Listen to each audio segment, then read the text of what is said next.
Hi hello dears, welcome back to race education. Sanchez miss ആണ്. നമ്മുടെ Onam examining അടുത്തെത്തി കഴിഞ്ഞു. പലരും ഓണം എക്സാമിന്റെ ടെൻഷനിലായിരിക്കും. പലരും ഓണം എക്സാം വരുന്നത് പോലും അറിയാതെ ഏതോ ലോകത്ത് ജീവിക്കുന്ന പല സ്റ്റുഡൻസും നമുക്കിടയിലുണ്ട്. അപ്പോൾ ഓണം എക്സാമിന് വേണ്ടിയിട്ട് പഠിച്ചു തുടങ്ങാത്തവരും ജസ്റ്റ് പഠിച്ച് സ്റ്റാർട്ട് ചെയ്തവർക്കും വേണ്ടിയിട്ടുള്ള വീഡിയോ ആണിത്. എങ്ങനെ പഠിക്കാം, ഏതൊക്കെ പോർഷൻസ് ആണ് ഇമ്പോർട്ടൻ്റ്, ഏതൊക്കെ പോർഷൻസ് ആണ് എക്സാമിന് ഹൈ മാർക്സിന് ക്വസ്റ്റ്യൻസ് വരാൻ ചാൻസ് ഉള്ളത് എന്നൊക്കെയുള്ള കാര്യങ്ങളാണ് മിസ് പറഞ്ഞു തരാൻ പോകുന്നത്. അപ്പോൾ നിങ്ങളുടെ ഫ്രണ്ട്സിനൊക്കെ പെട്ടെന്ന് തന്നെ ഈ വീഡിയോ ഷെയർ ചെയ്യാം. സോ ഓണം എക്സാമിന് കെമിസ്ട്രിയിൽ ഏതൊക്കെ ചാപ്റ്റേഴ്സ് ആണ് പഠിക്കാനുള്ളത് എന്ന് നിങ്ങൾ നോക്കിയോ? കെമിസ്ട്രിയിൽ വളരെ ഇമ്പോർട്ടൻ്റ് ആയിട്ട് 3 ചാപ്റ്റേഴ്സ് ആണ് നമ്മുടെ ഈ ഓണം എക്സാമിന് വരുന്നത്. ഓക്കെ, ആദ്യത്തെ 2 ചാപ്റ്ററും മൂന്നാമത്തെ ചാപ്റ്ററിന് ഒരു ഹാഫ് പോർഷനും ആയിരിക്കും നമുക്ക് എക്സാമിന് ഉണ്ടാകുക. ഏതായിരുന്നു first chapter? Yes, nomenclature of organic compounds. Second chapter chemical reactions of organic compounds and third chapter periodic table and electron configuration. ഈ 3 ചാപ്റ്റർ ആണ് നമുക്ക് പഠിക്കാനുള്ളത്. അപ്പോൾ ചാപ്റ്റർ പഠിക്കുന്ന സമയത്ത് എപ്പോഴും നമ്മൾ പറയാറുള്ളതാണ് കോൺസെപ്റ്റ് ഓറിയന്റഡ് ആയിട്ട് പഠിക്കുക. അല്ലാതെ നിങ്ങൾ ജസ്റ്റ് PYQs മാത്രം നോക്കിയിട്ട് ഏതൊക്കെ ക്വസ്റ്റ്യൻസ് വരാം എന്നുള്ളത് മാത്രം നോക്കാതെ ടോപ്പിക്ക് പഠിക്കുന്ന സമയത്ത് വളരെയധികം മനസ്സിലാക്കി പഠിക്കുക. മനസ്സിലാക്കി പഠിക്കുന്ന സമയത്ത് നിങ്ങൾ ചെയ്യേണ്ടത്, നിങ്ങൾ നിങ്ങളുടേതായ ഒരു നോട്ട് പ്രിപ്പയർ ചെയ്യുക. ഓക്കെ, ടെക്സ്റ്റ് ബുക്ക് വായിക്കുക, എന്നിട്ട് നിങ്ങൾ നിങ്ങളുടേതായ നോട്ട് പ്രിപ്പയർ ചെയ്യുക. ആൻഡ് ടെക്സ്റ്റ് ബുക്കിലെ എല്ലാ ക്വസ്റ്റ്യൻസും നിങ്ങൾ എന്ത് ചെയ്യുക, ചെയ്തു നോക്കുക, പ്രാക്ടീസ് ചെയ്യുക. ടെക്സ്റ്റ് ബുക്കിലെ ടെക്സ്റ്റിലെ ഓരോ ക്വസ്റ്റ്യൻസും, ഓരോ തിയറി കഴിഞ്ഞിട്ടുള്ള ക്വസ്റ്റ്യൻസും ഇമ്പോർട്ടൻ്റ് ആണ്. ആ ടോപ്പിക്സിലെ ക്വസ്റ്റ്യൻസ് ഒക്കെ നിങ്ങൾ പ്രാക്ടീസ് ചെയ്യുക എന്നുള്ളത് വളരെയധികം നിർബന്ധമാണ്. ആൻഡ് നമ്മുടെ വളരെ ഇമ്പോർട്ടൻ്റ് ആയിട്ടുള്ള ഹൈ വെയിറ്റേജ് ഉള്ള ചാപ്റ്റേഴ്സ് ആണ് ആദ്യത്തെ 2 ചാപ്റ്റേഴ്സും.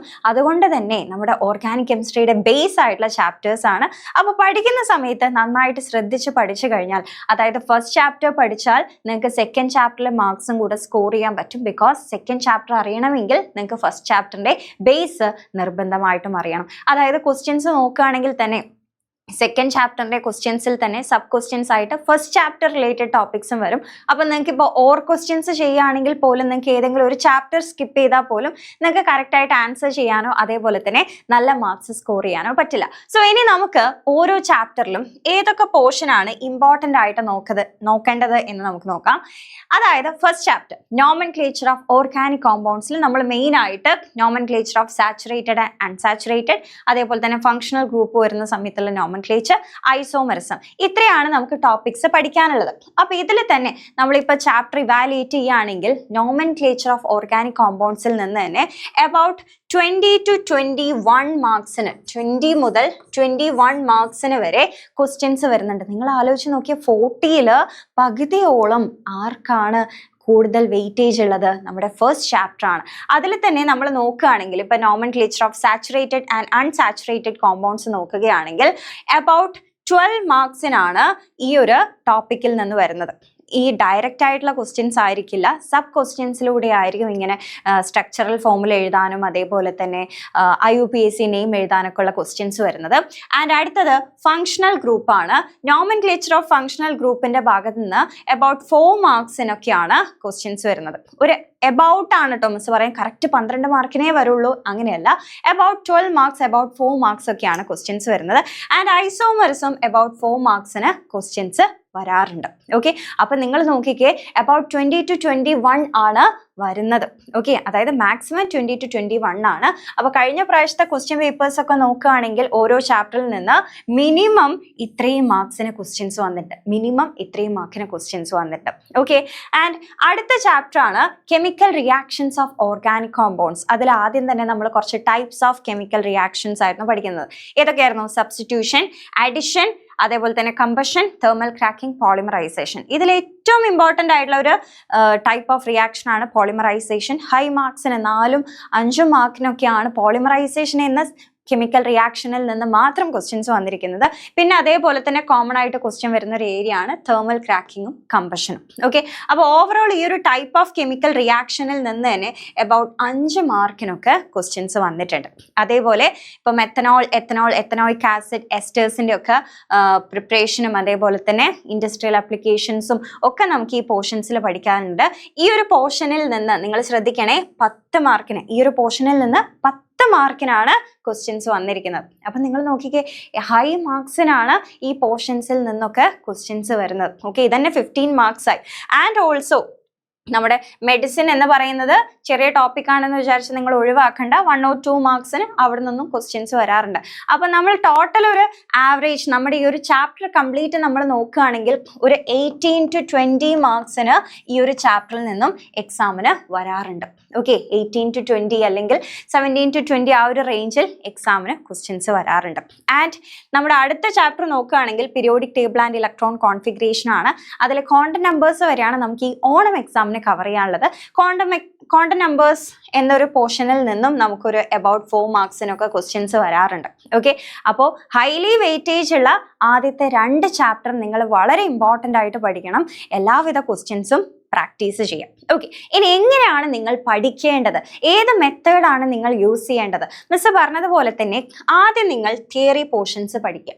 ഓക്കെ, തിയറി പോർഷൻസ് പഠിക്കുന്ന സമയത്ത് നിങ്ങൾ സ്വന്തമായിട്ട് നിങ്ങളുടെ ഒരു നോട്ട് പ്രിപ്പയർ ചെയ്ത് വെച്ച് കഴിഞ്ഞാൽ നിങ്ങൾക്ക് എക്സാമിന് ജസ്റ്റ് റിവൈസ് ചെയ്യുന്ന സമയത്ത് ഈസിലി റിവൈസ് ചെയ്യാം. അപ്പൊ നോട്ട് പ്രിപ്പയർ ചെയ്യുന്ന സമയത്ത് തന്നെ നിങ്ങൾക്ക് ടഫ് ആയിട്ടുള്ളത് അല്ലെങ്കിൽ മറന്നു പോകാൻ ചാൻസ് ഉള്ള ഭാഗങ്ങളൊക്കെ നിങ്ങളൊന്ന് ഹൈലൈറ്റ് ചെയ്ത് വെക്കാം. ഓക്കെ, അതിനുശേഷം നിങ്ങൾ ആ ഒരു പോർഷനിൽ നിന്നുള്ള ക്വസ്റ്റ്യൻസ്, അതായത് ഇൻഡെക്സ് ക്വസ്റ്റ്യനും അതേപോലെ തന്നെ നിങ്ങൾ PYQs പ്രാക്ടീസ് ചെയ്യാം. ഓക്കെ, ടെക്സ്റ്റ് ബുക്കിലെ ക്വസ്റ്റ്യൻസും അതായത് ലെറ്റ്സ് അസസിലെ ക്വസ്റ്റ്യൻസും അതേപോലെ തന്നെ PYQ ക്വസ്റ്റ്യൻസ് ഒക്കെ പ്രാക്ടീസ് ചെയ്യുക.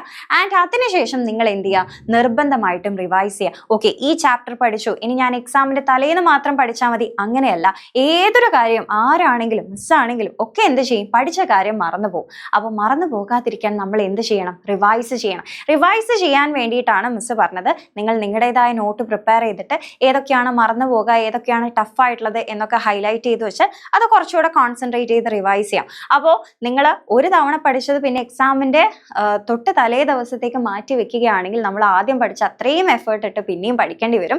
അപ്പോൾ അതിന് നിൽക്കാതെ നിങ്ങൾ എന്ത് ചെയ്യുക, ജസ്റ്റ് ഇന്ന് പഠിച്ച കാര്യം ജസ്റ്റ് നാളെ ഒന്ന് നോട്ട് ഒന്ന് മറിച്ചിട്ട് റിവൈസ് ചെയ്യുക. അടുത്ത ദിവസം ഒന്നുകൂടെ അല്ലെങ്കിൽ ഒരു 2 ദിവസം ഗ്യാപ്പിൽ ഒന്ന് ജസ്റ്റ് കൂടെ അല്ലെങ്കിൽ വീക്ക്ലി വൺസ് എങ്കിലും നിങ്ങൾ എന്ത് ചെയ്യണം, റിവൈസ് ചെയ്യണം. റിവൈസ് ചെയ്തില്ലെങ്കിൽ മറന്നു പോകും. എത്ര നന്നായിട്ട് പഠിച്ചാലും റിവൈസ് ചെയ്തില്ലെങ്കിൽ മറന്നു പോകും. എക്സാമിന്റെ തൊട്ട് തലേ ദിവസങ്ങളിലൊക്കെ നമ്മൾ പഠിക്കും, പക്ഷേ നമ്മൾ എന്ത് ചെയ്യും, ആ ഒരു ടെൻഷനിൽ ഓക്കെ എല്ലാം എനിക്ക് മനസ്സിലാകുന്നുണ്ട്, എല്ലാം ഓർമ്മയുണ്ട് എന്നൊക്കെ ഫീൽ ചെയ്യും. പക്ഷെ അടുത്ത ദിവസം എക്സാമിന് പോയി കഴിഞ്ഞാൽ ഇതൊക്കെ മറന്നു പോകും. അപ്പോൾ നിങ്ങൾ പറയും, അയ്യോ ഞാൻ എന്തോരം കഷ്ടപ്പെട്ട് പഠിച്ചാൽ എന്നിട്ടും മറന്നുപോയി. അതെന്തുകൊണ്ടാണ്? ഒരു തവണ പഠിച്ചാൽ മാത്രമൊന്നും നമുക്ക് മെമ്മറിയിൽ നിൽക്കില്ല. നമ്മൾ എന്ത് ചെയ്യണം, റിവൈസ് ചെയ്യണം. ഓക്കെ, അപ്പോൾ നിങ്ങൾ പഠിക്കുന്ന സമയത്ത് മിസ് പറഞ്ഞ പോലെ കോൺസെപ്റ്റ് ഓറിയന്റഡ് ആയിട്ട് മാത്രം പഠിക്കുക. നമ്മുടെ റേസിന്റെ കോൺസെപ്റ്റ് ഓറിയന്റഡ് ആയിട്ടുള്ള ക്ലാസ് നിങ്ങൾക്ക് അവൈലബിൾ ആണ്. നിങ്ങൾക്ക് യൂട്യൂബ് ക്ലാസ്സസിലും അവൈലബിൾ ആണ്.